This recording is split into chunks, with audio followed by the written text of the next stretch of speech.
Verses 1 to 9. Now that Moses had largely repeated the commands which the people were to observe as their part of the covenant, and the promises and threatenings which God would make good, according as they behaved themselves, as part of the covenant, the whole is here summed up in a federal transaction.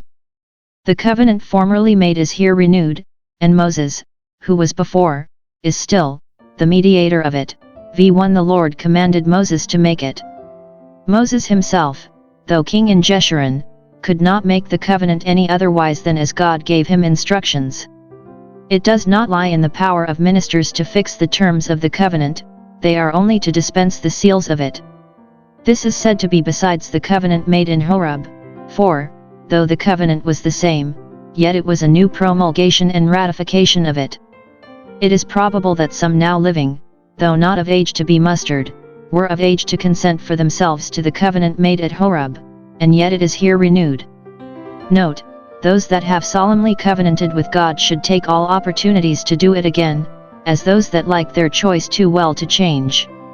But the far greater part were a new generation, and therefore the covenant must be made afresh with them, for it is fit that the covenant should be renewed to the children of the covenant.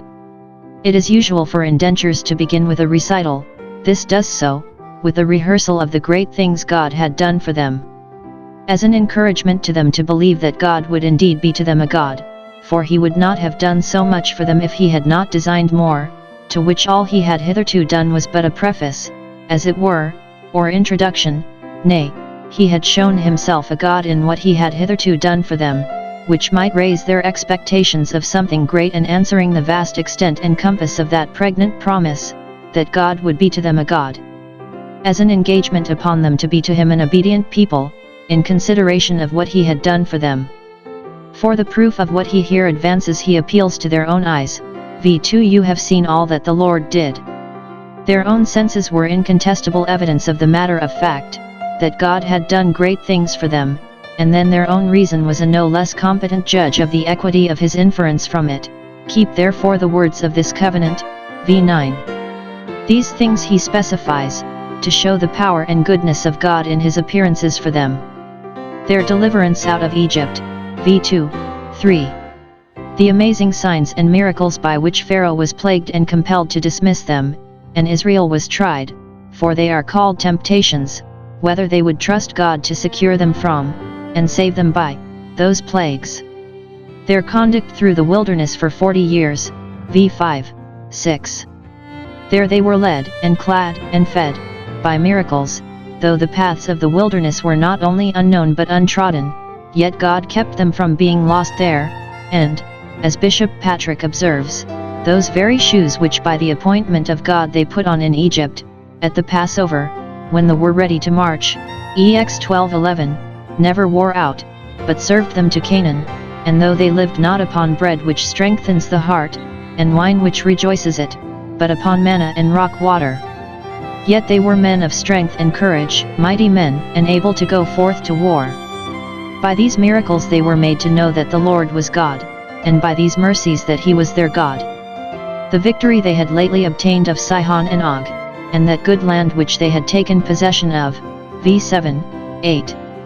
Both former mercies and fresh mercies should be improved by us as inducements to obedience. By way of inference from these memoirs, Moses laments their stupidity, yet the Lord has not given you a heart to perceive. v4. This does not lay the blame of their senselessness, and sottishness, and unbelief, upon God, as if they had stood ready to receive his grace and had begged for it, but he had denied them. No, but it fastens the guilt upon themselves. The Lord, who is the Father of spirits, a God in covenant with you, and who had always been so rich in mercy to you, no doubt would have crowned all his other gifts with this. He would have given you a heart to perceive and eyes to see, if you had not by your own frowardness and perverseness frustrated his kind intentions, and received his grace in vain. The hearing ear, the seeing eye, and the understanding heart, are the gift of God. All that have them from him. God gives not only food and raiment, but wealth, and large possessions, to many to whom he does not give grace. Many enjoy the gifts who have not hearts to perceive the giver, nor the true intention and use of the gifts. God's readiness to do us good in other things is a plain evidence that if we have not grace, that best of gifts, it is our own fault and not His. He would have gathered us and we would not. Moses charges them to be obedient, keep therefore, and do, v9. Note, we are bound in gratitude and interest, as well as duty and faithfulness, to keep the words of the covenant.